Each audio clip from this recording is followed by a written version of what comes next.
yuko hari abana batamenya basi, sibyo? Abana bose baramenya basi.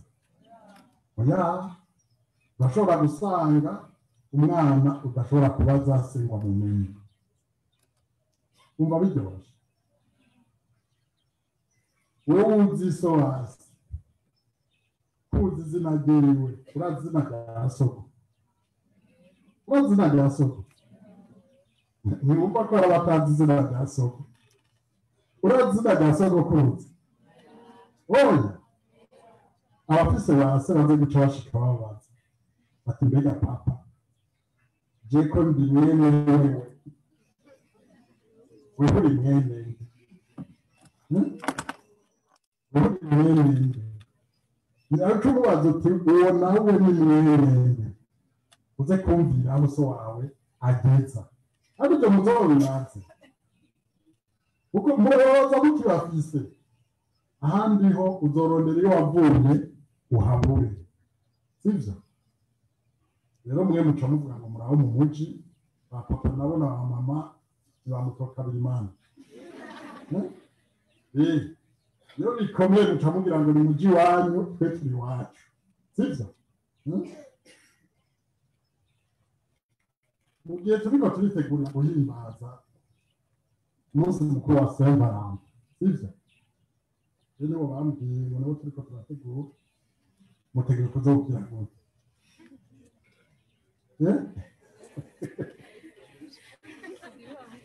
muteguye kuwimbaza gute? Igihe turiko turitegurira uwo munsi mukuru, benshi bisa ngo ni umunsi mukuru w'abakundana, turaheza tukaraba tuti none abo tworabira ku rukundo rw'ukuri, urukundo rutomoye baba bande. Aha muri twaye badutoreye ikirore kiboneka, badutorera kuri Yosefu. Yosefu nawe uvuze Yosefu umuganira nande na Mariya. Yosefu na Mariya baca baturera rero akaroro k'abantu bakubakundana neza, n'Imana igashima kugezaho ibashinga kuba abavyeyi b'umwana wayo Yesu. Abaduteguriye porogaramu y'izi nyigisho badutoreye icivugo kivuga ngo Yosefu haguruka, Yosefu vyuka, Yosefu vyuka. Muracumva ico aricyo? Yosefu vyuka. Iryo jambo nawe muraryumva. Ryabwiwe nde? Ryabwiwe Yosefu, rivugwa nande? Umumarayika amubwira ati vyuka ugire gute?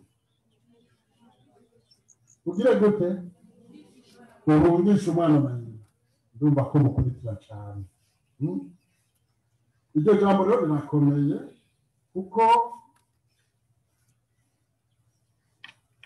mu kwitegurira guhimbaza neza urwo rukundo nyarwo riraheza rikadufasha, kuko riheza rikadukabura, rikatubwira tuvyuke, tuve ku byo twarimo, tuve mu ndoto twarimo, duhaguruke. Mwebwe nk'ubu hagati yanyu ndazi yuko uhera no muri primaire usanga hariho abavuga ko bakundana, sibyo? Hariho abavuga ko bakundana, none mukundana gute? Mwebwe mukundana gute? Mukundanira iki? Iyumvira igituma ukunda uwo wita umugenzi wawe. Aho ushobora kumukunda mu gutari yumvira igituma. Ibaze nk'ubusanzwe ukunda umuntu mu gutazi igituma umukunda. Wiyumviriye igituma umukunda naho raba muhuriye kuki. Ubwo ntabwo usanga abahungu ari uwo musangira agatabi. Kakana. Ubwo ntabwo usanga ari uwo musangira agacupa. Abakobwa bashobora gusanga ari uwo musangira imbombo. Musangira imbombo. Harihe agafana. Ntabwo ugasanga erega hari n'abana bacomora. Hariho abana bahora bacomora amafaranga. Abana bacomora amafaranga. Mbere naciye ku ishuri, hanyuma rero usanga umwana bahamagaye mu biro yacomoye ndakubaza ishaka utera ko hari ikintu kumubera wo kurera nawe none ngo reka nibyo ndazi ko nk'ubu wabimenye wabimenye gute none wayashize mbibasha ngo twamaze kuyahiza n'abagenzi abagenzi nabo bashaka urumva umugenzi kubera iki kuko musangira akabombo musangira akabine musangira agacupa musangira agatabi musangira utuntu cyane kubera umaze kuja muri bimwe mwita biki copinage umukopa kuko tuvuga uti umukopa wanje sinzi ko muvuga ko ari umusheri wawe ngira muvuga umukopa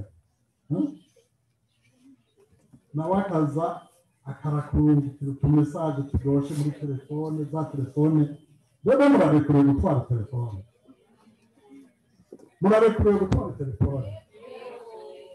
canke murarekuriye kubundana telefone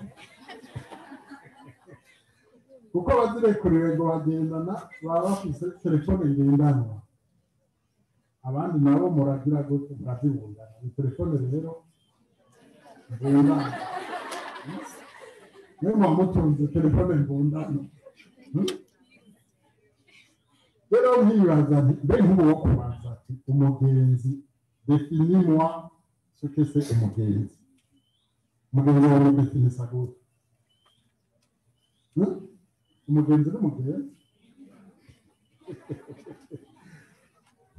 un ami c'est quoi un ami hariho uwadufashije yavuze ati un ami c'est quelqu'un que j'aime et qui m'aime mais qui me laisse être moi-même.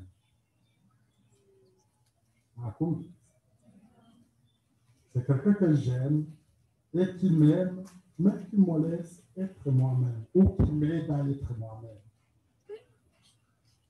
Unasikia? Yeah. Kuko abagenzi bose ni beza. Nta bagenzi baguhemura bari. Abagenzi bakurya bakwishijeko. Ukubera yumva yuko aje gutora ako gabombo. Yumva yuko aje kuronka ako gacupa. Yumva yuko ejo uzomugurira akatabi. Yumva yuko ejo muzosangira akaca nk'ikariya. Gaheze defini ubugenzi. Umugenzi ni uwo nkunda nawe akankunda mugabo akamfasha kuba jewe nyene. Ni ukuvuga akanyemerera ko nkura. Umugenzi si ucamboha ngo ntwege nka bya biduga bikurigana. Urumva rumwe rw'imbere rugiye urundi rurakurikiye. None ruba rugiye rugiye urumva namwe hari umuntu akubwira umugenzi agaca kuzirika ku mukaba iyo yaje akaba ari yuja mugabo wo kubaza ati wowe ugiye he ntabuzi ugasanga aciye ahantu nawe uciye kurikira mugira bakubaza bati mbega kutatashe n'umugabo waciye he hafi tugasanga wagiye ahantu utaruzi wagiye mu byo utari witeze wakoze ibyo utaruzi akagushikana ku byo utari witeze urashobora no gutaha waburewe urashobora gutaha wacitse agahimbiri mugabo ata mugambi n'umwe wari wafashe wewe kiretse ko wakurikiye umuntu kujya kwa rujya ruduga rukurikiye urundi rukwega ukaba remorque baba rero namwe ubugenzi bwanyu ubugenzi bubakuza ubugenzi bubaha iteka nta bugenzi bwanyu ko ari ubugenzi bubaha agaciro umuntu yo arondere kuba umuntu w'agaciro arondere kuba umuntu w'intungane nka Yozefu Mweranda jewe hari icyo njabibaza mbega iyo turiko twumva Yozefu Mweranda bakamwita ko ari intungane kuko ijambo ry'uno munsi dushimikira ko nuko Yozefu ari umuntu w'intungane intungane bushitse mbega Yozefu yoba yarigeze kuvuga yaravutse yarabaye umwana yarabaye umuyabaga nka mwebwe urumva rero hanyuma yagumye ari umuyabaga yarakutse yarakuze none wibaza yuko umuntu akuze ataba ari wa muntu yavuye mu muyabaga nk'uko kwanyu bavuga bati on est adulte du jeune qu'on a été murabyumva uba umuntu akuze avuye mu mujene niba wari umujene gito uzoba umuntu akuze gito niba wari umujene mwiza uzoba umuntu akuze mwiza aho twumvikana ni ukuvuga rero ushaka kuzoba umuntu akuze mwiza tegura kuba mwiza byari ubunini ushaka kuzoba umupapa mwiza tangura kuba mwiza ukiri umujene ushaka kuzoba umumama mwiza tangura kuba mwiza ukiri umujene ushaka kuzoba umupatiri mwiza tangura kuba mwiza ukiri umujene ushaka kuzoba umubikira mwiza tangura kuba mwiza ukiri umujene ushaka kuba umufurera mwiza tangura kuba mwiza ukiri umujene ukigana nk'uko ahandi ho urashobora kuzokwiga akubwire urashobora kwiga hanyuma ugaca n'ubwenge ugaheza secondaire ugaheza poste fondamentale hanyuma ugaheza na kaminuza mugabo bagiye kurondera umuntu w'intungane bakakurondera iyo bakubonye bakakubona uyu munsi batubwiye bati turabire hamwe Yozefu umuntu w'intungane ni ukuvuga ko imbere yo kuba umuntu w'intungane ubanza kuba iki umuntu reka abantu bose n'abantu bose abantu bose n'abantu umuntu agizwe n'iki nk'ubu bakubwiye bati capa umuntu utugira gute direkte umba ugize n'imboga n'imboga utugira iki capa ikiburungu hejuru umutwe hanyuma ikindi kiburungu kininiya mutumba gacucapa inkoni amaboko n'amaguru urahekeye kucapa umuntu sibyo none igifise umutwe n'umutumba n'amaguru byose tuba tubyita abantu oya haba habuze iki umutima neza cyane haba habuze umutima ni ukuraba kuriyo rero ni ukuraba kuriyo sinzi umwana babwiraho bababwiye ngo bacapa akayabo acacapa akazingi gutya acashirako n'akantu mengana akaburungu k'akaburungu mwigisha aramubaza ati wacafye iki ngo akayabo ntuzi ngo kariyo ati kariye we ngo muhira none ngo akayabo ngo ntibagashirako ibikarato ngo mama agashirako n'akabuye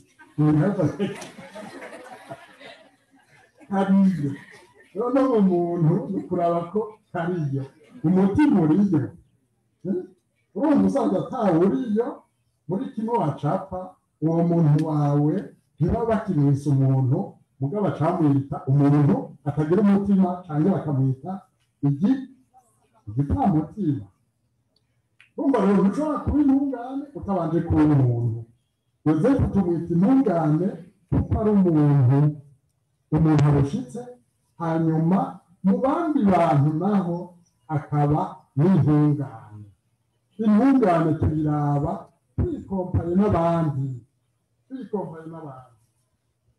muti none Yozefu ninde urumva iyo bariko baramutuyangira umwanditsi w'inkuru nziza Matayo twumvise kugira dushikire kuri Yozefu yahereye kuri Iburahimu nico gituma mu kuvuga Yozefu amwita mwene Iburahimu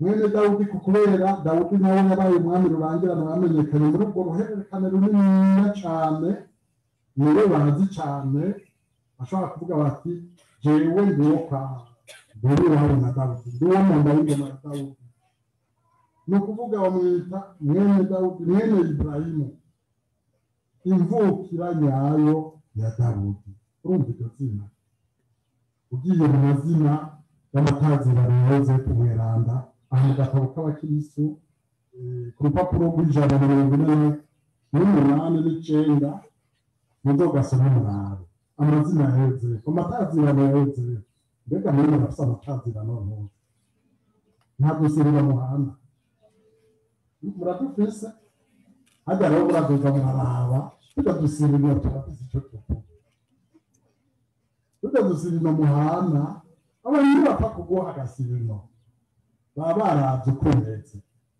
hariho baba baravye ibintu ukora baba baravye ivyo uvuga nimba uri ikintu c'ikirogorogo barashaka kwita kirogorogo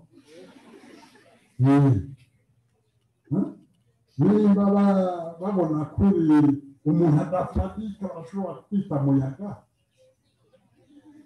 kanye ucanke ngo kabe kabandi kabiri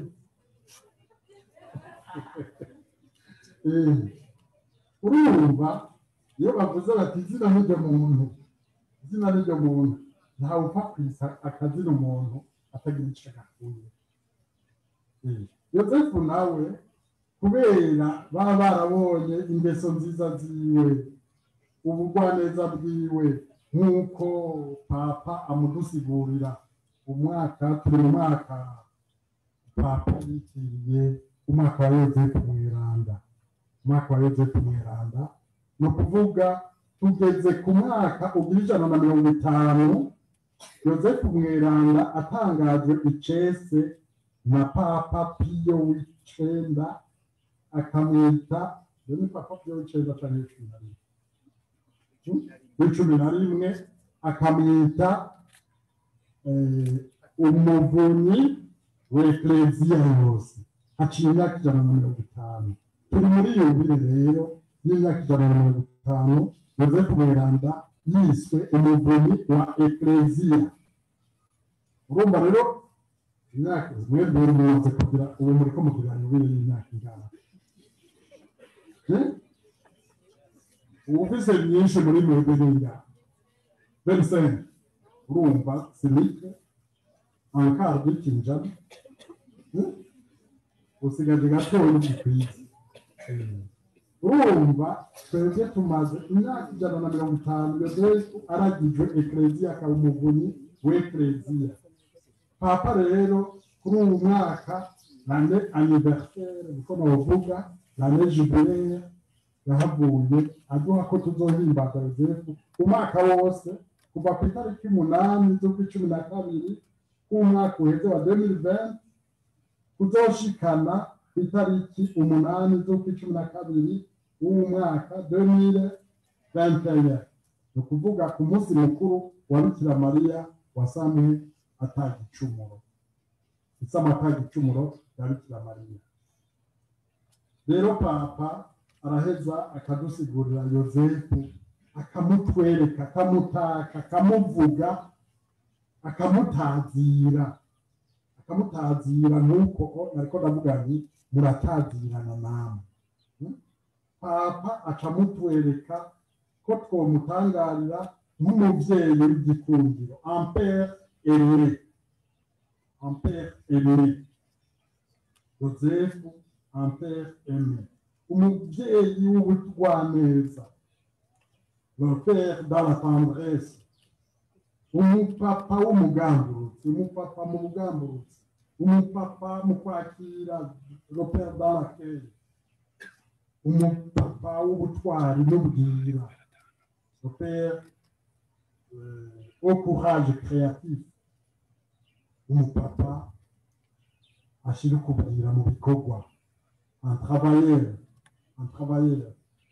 Yozefu asanze bari baramutaziriye niko kumwita imvukira nyayo ya Dawudi nizo nakunda babwira ni mwene Dawudi avuka mu nda ya Dawudi nawe tukamenya ko yabaye umwami rurangiranwa umwami w'agakura. Yosefu ni uwo mu nda y'ingoma, mbega mvuze mu nda y'ingoma murabyumva.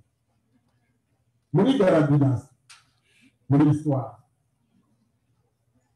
la dynastie burundaise, muri histoire z'imyika abami batwaye Burundi bavugwa bande?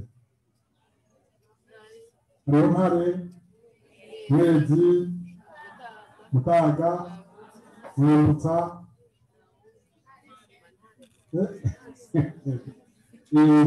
urumva ni uruhererekane bahera kuri Ntare bagakurikira bahejeje bagasubira bagatanga uwundi Ntare wa kabiri, uwundi Mwezi wa kabiri, Mwezi Mutaga wa kabiri, hanyuma ubuhejeje ugasubira ugatangura.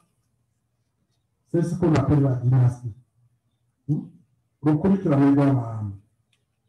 Yosefu rero ari muri abo bajejwe muri ubwo bwoko, muri abo muri urwo rukurikirane rw'abagiye baraturaturanywa ku ngoma, ku ntwaro. N'uwo mu nda y'ingoma niko baca bavuga. Urumva ni iteka ridasanzwe kandi rimubereye kwitwa imvukira nyayo ya Dawudi. Bamutazira imvukira nyayo ya Dawudi ni iteka kumva yuko avuka mu rukurikirane rwa Dawudi. N'atana hamwe tumwumva we wabyivugira, nta hamwe turumva Yosefu avuga ati jewe burya ndakahambaye, jewe sindi uwo ari we wese, jewe ndi uwo kwa Dawudi. Oya, ndi uwo kwa Dawudi. Ahubwo mbere Yosefu mweranda yaranzwe no kwiberaho aciye bugufi mu gacerere ntangere mu buzima bubayabaye. Mbega mwumvise rwakorera umubaji, kandi ku buryo n'ababanyi bose muri kumumenya batavuga ngo wa muganwa wo kwa Ntuze, wa muntu wo mu nda y'ingoma. Oya, bamumenyera kuco amaze, kuca amariye abantu. Ntibamumenyera ku kajyango, ahubwo bamumenyera ku gikorwa ciwe. Naco gituma bamwita Yosefu umubaji. Uko kwicisha bugufi rero, uko kwifata ruto kwa Yosefu mweranda ntikwamugurije na gatoyi k'umushingantahe w'ingingo, umushingantahe w'ijambo, umuhanuzi wa jambo, umushingantahe w'ijunja. Nico gituma ibitabo vyeranda mwumva bimutazira intungane ishitse, umunyandingo mu basokuru. Iyo bavuze umunyandingo mu basokuru, ni ukuvuga abasokuru bakoranye bakarondera umuntu w'ingingo w'ijambo, barashobora gutoramwo inde? Yosefu. Murabona hajya mu ishuri iyo mukoranye bakubwira bati tora umugereka, mwese muca mubabandanya. Oya, mwamunganya amashuri, sivyo? Mwamunganya mbere presque imyaka. Mugabo muri mwebwe nyene muri uwo mugwi muvuze muti tora umutware, harimwo umwe ashobora kuvamwo akaba ariwe mwese mugira muti ibyo ari byo byose turondeye uwo tuja imbere uwo wabereye, sivyo? Hakaba n'uwundi hamwe bokwihera bakamutora mwese muca muvuze iki nduru muto yawe kirahiye mu manuka, kuko umuntu yabibereye. Yosefu rero hamwe duharuye mu kigo c'abasokuru, mu bashingantahe, mu bantu b'ingingo n'ijambo, uwotoka ubwa mbere acaba Yosefu. Nico gituma bamwita umunyandingo mu basokuru, intungane yibushitse. Yosefu n'umuntu w'intungane, Yosefu n'umuntu w'ingingo. Mu migabo n'imigambi y'Imana, umwana Yezu na nyina wiwe bategerezwa kuronka kiremesha. Urugo rwategerezwa kuronka serugo, uwo mu Kirundi bita igikindi c'irembo. Bakwiye kugira ngo bagire aho baba bubahwe, bagire iteka n'itekane, urugo rwabo rugira icubahiro n'igihagararo mu zindi ngo, ntihagire abaruvogera uko bishakiye. Yosefu mweranda rero ni senaka w'umuryango mweranda w'i Nazareti, ni serugo n'Imana yizigiye irashima kumushinga ivyo vyiza ntangere, iryo tunga ridasanzwe, abo bantu badasanzwe, Yezu na nyina Mariya. Abo bantu Imana ishaka ko ari bicako kugira ngo icungure iyi si, yashimye kubashira mu rugo ruhagarikiwe nande na Yosefu. Uwo muntu mweranda, uwo munyebanga yaberewe kubicwa abantu nk'abo, yaberewe kuja imbere y'abantu nk'abo, muca mwumva ko atari ikinyawanga icyo ari cyo cyose. Imana ntiyari guhitana ikintu cy'ikinyawanga, Imana ntiyari guhitana igipfamutima, mugabo yatoye umuntu w'ibanga, umuntu w'ingingo, umuntu w'intungane. Iraheze imutera iteka ryo kwibonera, ryo gutunga, ryo kugaburira, ryo kwambika, ryo kubungabunga ubuzima bwa Yezu. Nta wundi yatera iteka ringana gutyo mu bandi bashinga nawe bose atari Yosefu. Nkakuba kwa Yosefu wa mbere rero wo mu bwuzure bwa kera, mu bwuzure bwa kera habaye undi yitwa Yosefu, sivyo? Muramubona?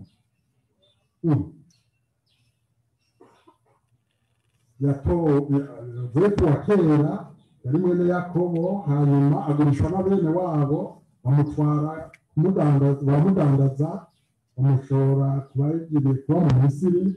Hanyuma Abanyisirayeli bashonje bagahungira mu Misiri kugira ngo baje kurondera ibyo barya, bahava basanga Yosefu yaramaze gushika muri ato y'ibwami, abariwe ajejwe ibigega, abariwe abakira, arabagaburira. Urumva izina rya Yosefu ni bimwe twoca tuvuga mu Kirundi tuti ni izina ryagize gutya.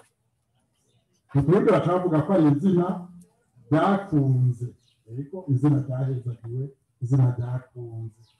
Yosefu mweranda rero, muri Yosefu mweranda uriko turavuga uyu munsi, mu rukurikirane rw'abatuboneye izuba mu kwemera kwacu, nta n'umwe twomugereranya, kuko uwo abandi ba sokuru bose bari bifuje kubona, uwo abandi ba sokuru bose bari bifuje gukorako, Yosefu niwe yateye iteka ryo kumubona no kumwita se wiwe. Mu kwitwa se wiwe, nta kindi rero Imana yamushimiye atari ubweranda bwiwe, ubwitonzi bwiwe, ingeso nziza zose z'ububereye kwitwa se wa mwene Mana. Birabereye rero ko tumubonamwo wa mushinga ntahe w'ijunja, wa mushinga ntahe w'ijambo mu gihe hari c'abandi ba sokuru. Ari naco gituma ibitabo vyeranda nababwiye nti bimutazira umunyangingo mu ba sokuru, bimutazira intungane yibushitse. Yosefu mweranda turamwita kandi umukunzi w'umuvyeyi w'Imana, umurezi w'umwana w'Imana, senaka w'umuryango mweranda. Uwashaka gushimagiza Yosefu mweranda yomutazira akamutaka kuva bugica, uvuga ingeso nziza za Yosefu, uko wiyumvira ingeso nziza yiwe, uca umuhona kw'izina rijanye n'iyo ngeso nziza. Kumwe nababwira nti murashobora guhana igisirino muravye mufatiye umwe ku ngeso yiwe. Kuko umuntu bamuvuga uko bamuzi, bakamuyaga bahereye kuco yamaze, kucari, bakamuhaya bafatiye ku rukundo n'umubano vyamuranze. Nawe Yosefu mweranda, urugo rwiwe rw'ubweranda nta kindi kirutatse atari ivyiza bamuziko, izo ngeso nziza ziwe, ingabirano Imana yamwihereye.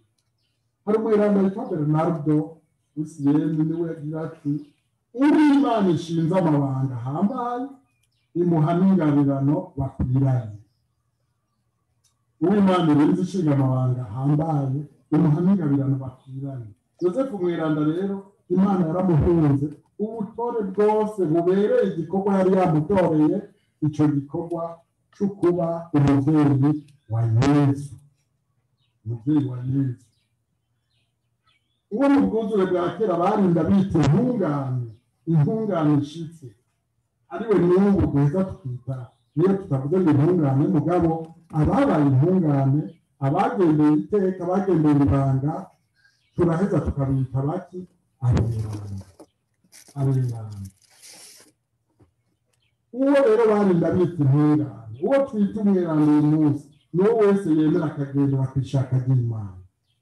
Kugira ngo witwe uharurwe mu beranda, witwe intungane y'Imana imbere y'Imana n'imbere y'abantu, nuko wemera ukagendera mu ishaka ry'Imana, nuko wemera gushiraho Imana ishize. Hariho izina bita bashiraho ishize, nuko wemera kuba bashiraho ishize, kandi atari muri bimwe gusa, mugabo muri byose. Yosefu rero twovuga ko yabaye akarorero k'ubweranda, ari naco gituma n'Imana yamugomwe ikamugira umukunzi w'umuvyeyi w'umwana wayo, umurezi w'umwana Yesu, n'ayandi mabanga yose aberanye n'umuntu w'umwizigirwa nka Yosefu mweranda. Yosefu mweranda yaranzwe n'ukwemera kutayiganyije, arangwa n'ubwubashi n'ubugamburutsi, kugamburukira Imana. Ubwo bugamburutsi nuko kwemera kwiwe nivyo vyatumye abangukirwa kurangura ishaka ry'Imana adahiga imanzi. Muri bwenge ntihabuze abo kwibaza bati kugira Yosefu nuko atavyariho bimugora, sivyo none? Ko yari yatorewe kuba se wa Yesu, ko yari yatorewe kuba umuhagarikizi, yari yatorewe kuba serugo w'umuryango mweranda w'i Nazareti. Abantu boca bibaza bati byari bisanzwe, kumbure yatumye yorohewe. Oya namba, ibimugora byarabayeho.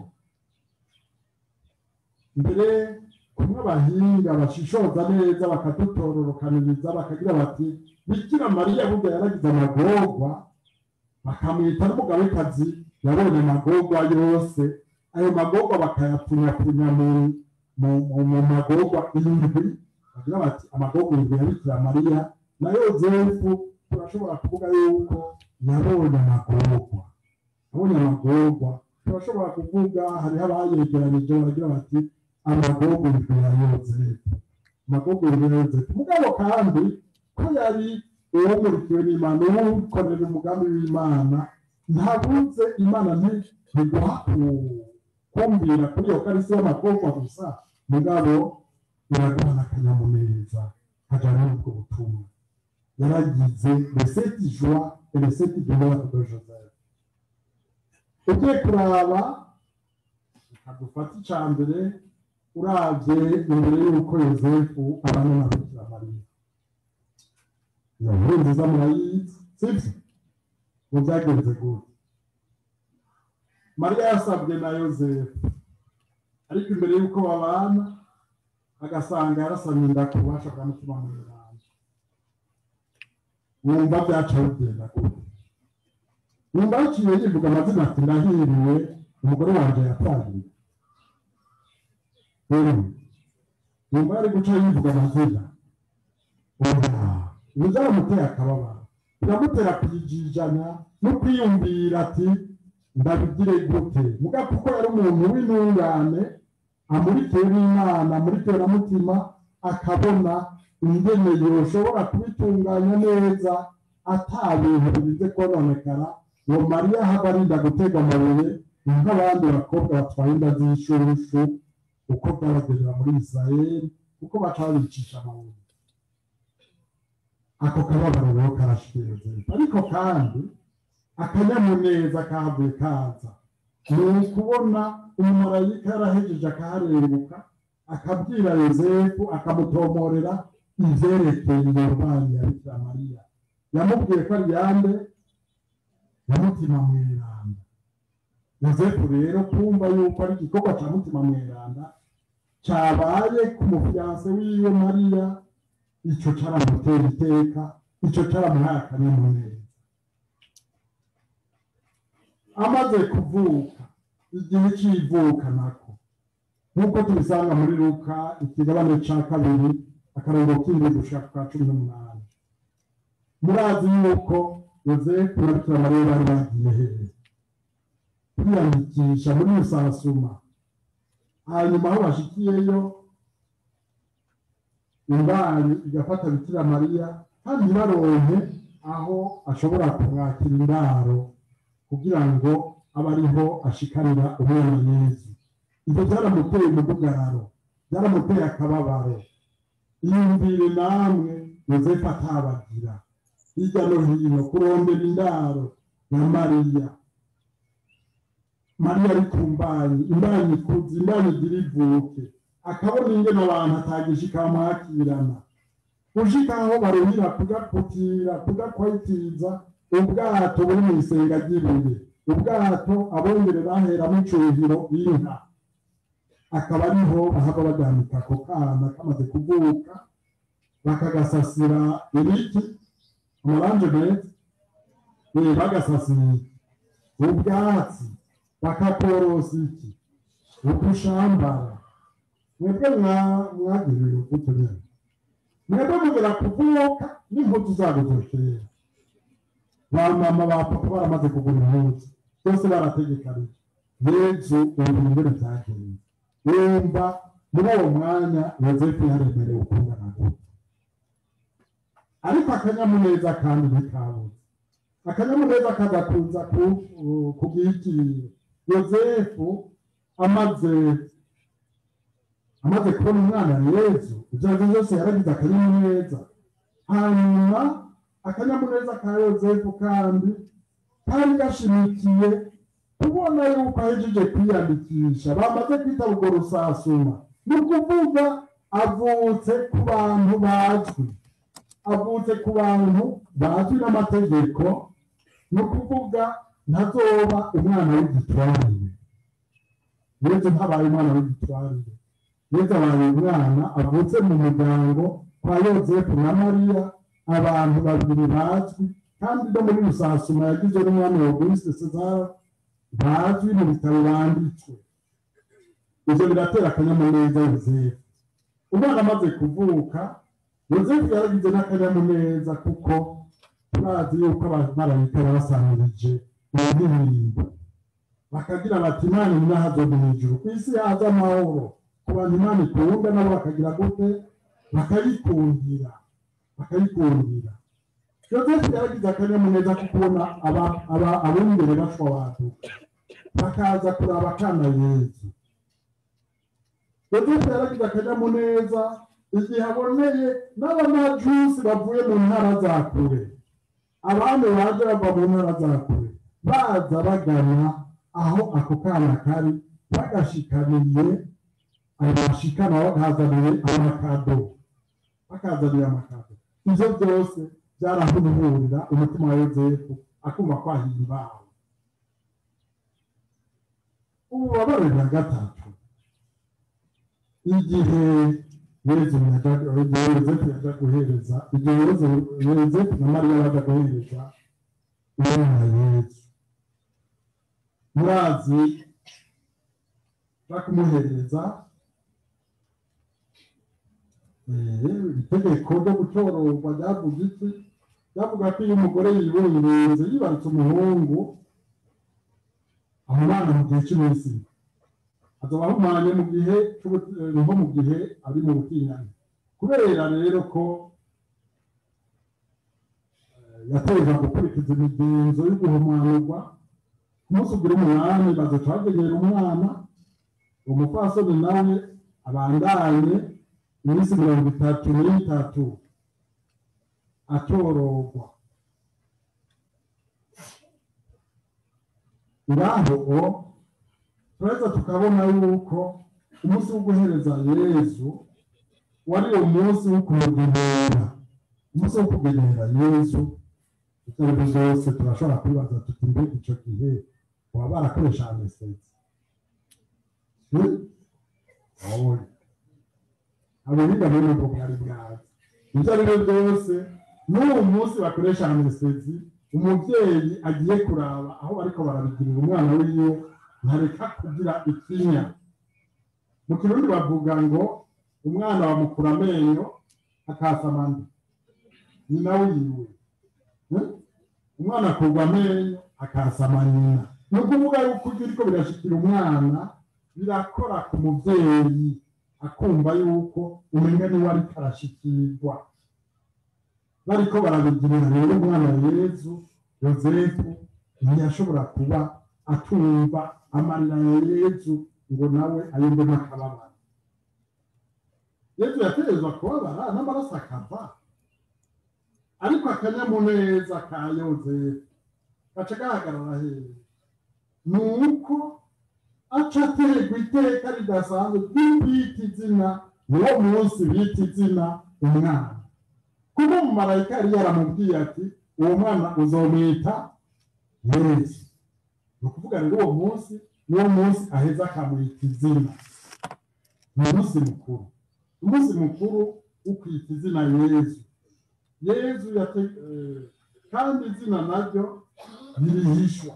Izina umwisi izina ni ukuvuga ubumutangaje, ubumwemeje, ubumutangarije abarundi, ubumutangarije uburundi, ubumutangarije abandi, hamwe bose bazovuga bati Yozefu ari n'umwana yitwa ngo iki? Yesu. Naho rero Yozefu aheza kumva ako kanyamuneza. Ububabare bwa kane bizogaburandira ko cane kugira ngo abandi bahave baramukirwa. Turabusanga muri Luka ikigabane ca 2:33 gushika ku 38. Ni ya majambo ya Simewo. Amajambo ya Simewo murazi aho nyene bagiye guhereza Yezu mw'isengero ry'i Yerusalemu, wa mutama Simewo basangayo baheruka amajambo yavuze ibikirano. Umwana azogira gute? Simewo yarabahezagiye, araheza abwira Mariya nyina wa Yezu ati uyu mwana benshi mu Banyisirayeli bazomwandura ku rupfu, kandi yongera abere urukiza benshi. Ikimenyetso bazohazanirako. Urumva umwana umenga ateye amakenga, ateka nawe wenyene inkota izogusogota mu mushaha. Ivyiyumviro biri mu mitima ya benshi bizoheza vyibonekeza. Baratubwira ko hari umuhanuzi yitwa Ana, umukobwa wa Fanuweli wo mu muryango wa Asheri. Yari ashaje cane, yari yarapakaye amaze imyaka 7 gusa abana n'umugabo wiwe. Muri ico gihe yari yashikanye imyaka 81. Ntiyari akiva no mu ngoro y'Imana, yamakorera Imana ijoro n'umutaga mu kwisonzesha no mu gusenga. Ico kiringo nyene niho yahezagira Imana, akamenyesha ko uwo mwana ari umwe bari biteze ko urukiza rwa Yerusalemu. Icatera akababaro Yozefu n'iki? Amajambo ya Simewo. Ayo majambo ya Simewo yabwira Yozefu, yabwira Mariya, akamubwira Yozefu yumva, ariko aramubwira ati nawe inkota izogusogota muvyeyi. Muca mumva yuko Yozefu ahagaze nawe nyine atabuze ikinya muri we, caheza kikamusohoka. Agahinda karaheza kagahindira mu mutima, ariko akanyamuneza n'akaga. Akanyamuneza nuko muri ayo majambo nyene Simewo aheza akavuga ko uwo mwana azobera urukiza benshi. Kumvise ko na Ana aheza agahezagira, kuko agira ati niwe aje kurukiza rwa Yerusalemu. Ikindi kiringo mu gihe abamajusi bashika n'igihe c'ihunga. Amajusi bamaze kugenda, umumarayika w'Umukama akabonekera Yezu mu ndoto, Yozefu mu ndoto akamubwira ati vyuka ufata umwana na nyina urungire mu Misiri, uzugumeyo gushika aho nzokwakurira, kuko Herodi aza guhiga umwana ngo amwice. Yozefu akavyuka muri iryo joro, afata umwana na nyina agahungira mu Misiri, akagumayo gushika Herodi apfe, kugira ngo ibyo Umukama yari yaratumye umuhanuzi bitaye ngo umwana wanje ari mu Misiri naramwaka. ibyamubabaza ni ikibazo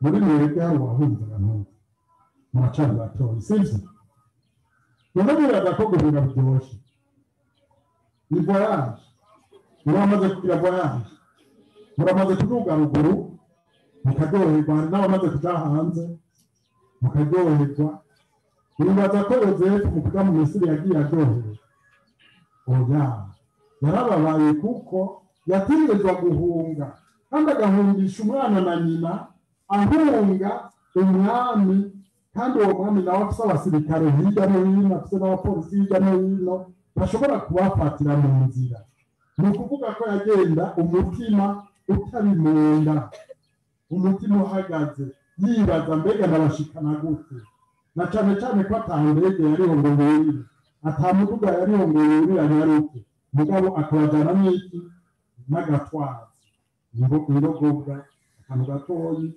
bahora bakunda kumwerekana no kuri ico gitwazi badakwigwako Yozefu agenda n'amaguru hanyuma agahebera ikibanza Mariya n'umwana wiwe gusa ukawumva rero ingene bagenda ibyo aribyo byose vitesse ntiyari nini cyane bagenda muri speed ntoya cyane ubwa gatandatu ariko ngaho turashobora gukuramo akanyamuneza nako nyene Yozefu yabaye Yozefu turashobora kwiyumvira ingene yihemukije abonye arenganye umupaka ubutaka bwa Herode abonye parukura umuryango ashitse aho bamurangiye kugira ngo agira ati agwe aho ndakize umwana arakize ntaza kusangira ubwa gatandatu turashobora kubona muri Matayo 2:21 gushika ku 33 Yozefu asubira guhunguka ahunguka rero agaruka i Nazareti Herode amaze gupfa umumarayika w'umukama akamubonekera mu ndoto mu Misiri amubwira ati byuka urumva ya jambo riragarutse Yozefu byuka ufata umwana na nyina usubire mu gihugu cy'Isirayeli kuko abagomba kumwica barapfuye Yozefu arabyuka afata umwana na nyina asubira mu gihugu cy'Isirayeli yamara yumvise ko Arkelawusi ari watwara ubuyudeya Arkelawusi yari umuhungu wa Herodi mu kibanza ca se wiwe Herodi aratinya kujayo aburiwe mu ndoto acagenda mu ntara y'ubugarire aja kuba mu gisagara cyitwa Nazareti mbere n'ibyavuze n'umuhanuzi riraheza riratahuka ngo azokwitwa nde umunyanazareti muri uko guhunguka naho nyene ntihabuzemo akababaro guhunguka ni kimwe ariko kuronka ushikira n'ikindi naco nyene muhora mwumva abahungutse bashika batakironka utwo bashikiramo mu twabo ugasanga utwabo twarasanzaye utwabo twaribwe utwabo twaragurishijwe utwabo twaranyazwe bakabanza guturatura babura aho bashinga agasago kugira ngo bazosubire kuba abantu biteka nk'abandi na Yozefu rero yarabaye muri urwo ruhagarara ukurondera aho yoshinga inzu aho yoshinga agasago ashiramo uwo muryango wiwe agaheza agasubira kuronka akaronka ingene ashinga atelier yiwe ko yari umubaji kugira ngo azoronke ibitunga abo bantu azoronke ibitunga Yezu na Mariya akarondera kubanza kumenyana n'abantu kugira aronka abakiriya azaronka abaza kugira amakomande muri iryo saramara ryiwe kugira ngo ivyo yakoze aba arivyo biheza bitunga umuryango aho hose warabaye umwitwarariko udasanzwe ariko akanyamuneza dushobora gusangamo n'akantu ni ingene umumarayika w'umukama yamubaye hafi akamumenyesha iyo yogenda atumbera ntabanze kujuragirika ntabanze kuja kwita kurisongoye watumbera iyo Arkelawusi ari mugabo urazi ko bavuga ngo umwana w'imbeba azi urwanko kwa nyina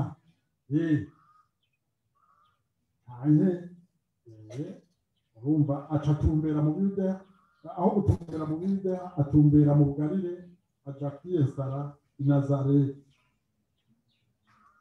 ubwindwi turavye muri Luka ikigabane ca kabiri kukarongoka 41 gushika ku 50 igihe Yezu yasigara mu isengero i Yerusalemu. Aho rero muragabo Yezu ategereza kubangana na mwebwe bamwe bamwe abariho bangana na Yezu reduza ntabariho ntabwo baduza ari murabakuze rero vous êtes de grandes filles de grands hommes sibyo aho muca kwibaza ngo muramutegere kungana na Yezu. Urumva uko umwaka utashe abavyeyi ba Yezu bahora baje Yerusalemu mu munsi mukuru wa Pasika, aho Yezu amara imyaka 12 adugana na Yerusalemu. Hageze gutaha Yezu ngo yasigaye yasigaye Yerusalemu, abavyeyi batabizi bagira urugendo rw'umunsi wose bakeka ko ari kumwe nabo bazananye, baraheza bamurondera mu nshuti no mu bo bazinanye, bamubuze basubira i Yerusalemu kumuronderayo. Hashize iminsi 3 abariho bamusanga mu ngoro y'Imana yicaye hagati mu bigisha abumviriza yongera ababaza. Abamwumva bose batubwira ko batangazwa n'ubwenge bwiwe n'ivyo yabishura. Bamurengutse ko rero baratamarirwa, nyina wiwe aramubwira ati mbega watugize ibikiga mwana, raba twe nazo turi mu maganya tukurondera, nawe muribuka ivyo yabishuye mwandondereri nimari muzi ko mubwirizwa kwama mu bikorwa vya Data. Mugabo rero murumva ko ivyo vyari bigoye. None naho wumva ari Bikira Mariya yavuganye na Yezu, mbega mwana urabona ivyo watugize twe naso. Yosefu ntibatubwira ko yavuze, mwibaza ko ataco yaranezwe. Mutamubaza rero ngo ko Yosefu atari karavuga ngo ntavyo yaranezwe, sibyo? Yosefu yaranezwe, kandi uko bariko baravugana na Bikira Mariya, Yezu na Bikira Mariya, burya Yosefu uko Bikira Mariya yaratunzwe no kubona umwana yagiye, ibaze umwana atakaye. Murumva nimuraja mu isengero cyangwa mu makoraniro manini ngo mwumve bariko baratangaza abana bazimiye, ukaza wumva ngo umwana ngo umuvyeyi kanaka ngo aratangaje ngo umwana we yazimiye, abantu bacavuga biki kugira bacavuga bose ngo yo hariho abacagira ngo wawa none arabiki uramuzimira nakobi wiyindi nka yaragiye ari tawibaza rero Yosefu na Bikira Mariya bavuye Yerusalemu bariko barataha, hanyuma umunsi wose ntibigeze babona ko batari kumwe na Yesu.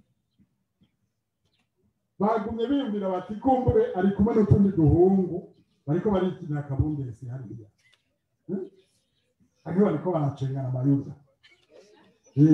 Mugabo aho bamariye kubona ko atahari, nibaza ko bamerewe gute, barahamutse barabura ico ayo bacira nayo bamira, bahetangura kubaza igiti babaza inyoni, mbega nta Yezu mwotubone, urabaciye uriyumvira bati none mwe mwari muragiye, mwe mwari muciriye. Kandi nabo nyine bakagaruka bakiyumvira Yezu umwana atari uwo ari we wese, umwana babikijwe n'Imana, umwana w'Imana, kuko Bikira Mariya yarabimenyeshejwe mu gihe yaburirwa ko azovyara umwana w'Imana. Yosefu yarabimenyeshejwe mu gihe yamenyeshwa yuko inda ya Bikira Mariya ari yamuka kuri Mutima Mweranda. Rero barazi ko mu rugo rwabo batunze umwana adasanzwe, batunze Imana. Ibaze ntuze nk'ubu umwana wo kwa perezida nkora numva hari haburya ngaha kuri Michel Archange. Ibaze nk'umunsi rero yozimira directrice n'abigisha ingene bomereka.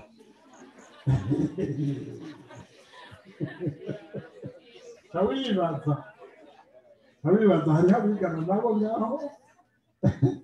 Ibaze rero Bikira Mariya na Yosefu uwo mwana bazimije si uwo ari we wese ni umwana w'Imana, ni umwana w'Imana arazimiye.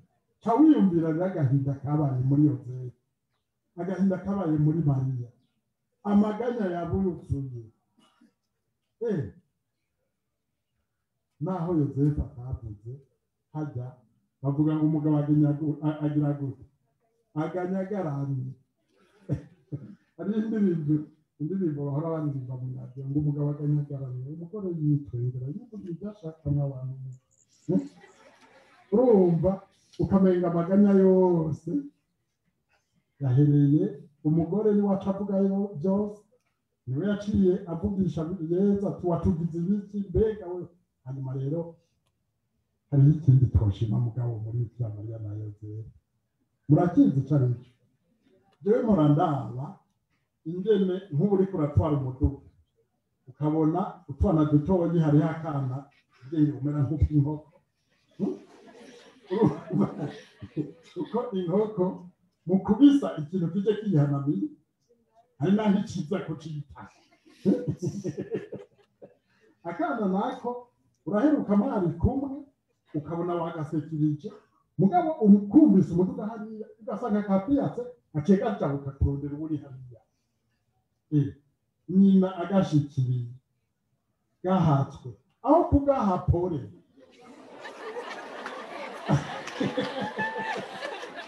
Aho kugahapora akabwira ati yo mwana urahatse yo agahuha acagira gute acahushura. Urabona acahashura nyene agakubita akagasonga none aho guhuha deja kahatswe mugabo aciye ahitana urukoni arahonze. Bikira Mariya igome nawe nyene kuvuga tutera barimuka mbega urabona ingene urabona ibyo bafite batugize ibisiga mwana. Mugabo hajya Yozefu ahari nawe nyene yari gucagira ati nzamire uwo muhimbiri. Urabona yo yadukoreye atumaramaje mu bantu turondera tugira gute abantu bibaza turi batamaramara umenga nituzi kurera nituzi kugira gute yaradutukishije yagize ibiki. Yozefu batubwira ko yagumye yihoreye. Hanyuma batubwira yuko bahavuye Yezu naho yishuye ngo mwandondere iki, mu nyuma yagize gute yaciye ajana nabo bajana he i Nazareti,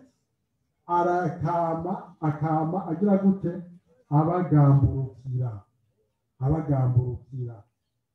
Aho rero niho navuze nti murahumva neza, mwebwe murahumva neza kuko abavyeyi naho baba bagukariye bagukariye kuko bagukunda, bagukariye kuko bashaka ko uba umuntu, bagukariye kugira ngo uzobe umuntu kandi umuntu ashitse atari umwe w'ikiburungu hejuru n'ikindi kiburungu kininiya n'udukoni ugacuca mu barago umuntu. Umuntu w'umutima kugira uzobe iki, umushinga ntahe w'umutima, umupfasoni w'umutima, umushinga ntahe w'intungane, umupfasoni w'intungane. Niwamara gukura nababwiye nti ico uzobe ejo ubanza kukiba ryari uno munsi. Ushaka kuzoba intungane nka Yozefu, tangura uwo munsi, vyuka. Kuma umumarayika yabwira Yozefu ati vyuka, Yozefu vyuka, nawe bwira mugenzi wawe uti vyuka. Vyurana umwe wese ave mu tugeso yahoramwo, avyuke kugira ngo ejo azobe umuntu w'intungane, avyuke kugira ngo azobe umuntu w'ijambo, avyuke kugira ngo ejo azobe umushinga ntahe w'umunyengingo.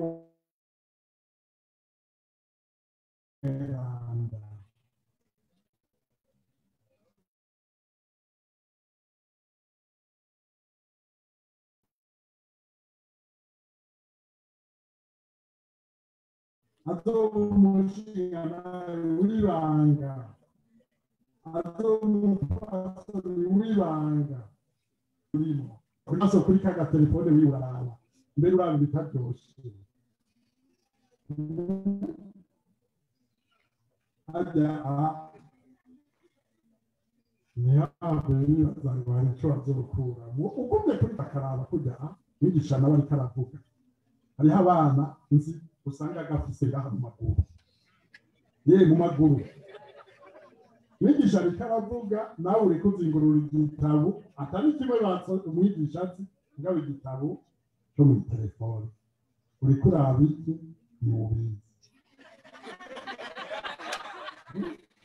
ubizi none bityo bizoheza bikubwira umuntu w'umushinga ntawe bizoheza bikubwira umuntu w'intungane bizoheza bikubwira umupfasoni w'intungane byuka rero haguruka va hasi maduka kuri ibyo byose bikuboha duheze dusabe Yozefu mweranda kugira wenyine atuje imbere uko yareze Yesu akamutambutsa akamukuza akamugira umuntu w'ijambo n'ijunja akamugira umuntu w'intungane kuko usaba umwiza mugasa umwana mwiza acavuga ngo asa nani ugushimye acagira ngo usa naso usa naso abakobwa ntibacashagura none uciye anyura umuntu kuko yumvise rero uciye umwana mwiza usa n'abandi barutse bazi sibyo none rero kugira namwe muze mukure musa n'ababibarutse muze mukure murondera kuba beza kandi bazima musabe Yozefu mweranda ababere mu ngoro ababe hafi nk'uko yakujije Yesu akamuha kuba umuntu abushitse agera mu bigero kugira ngo arangure umugambi Imana yari yamushinze natwe tumuce ko adusabire Yozefu mweranda mvukiranya ya Dawudi muyangiza mu basokuru Yozefu ntunganishitse Yozefu ntwarishitse izina rya Data rya Mwana rya Mutima mweranda amen.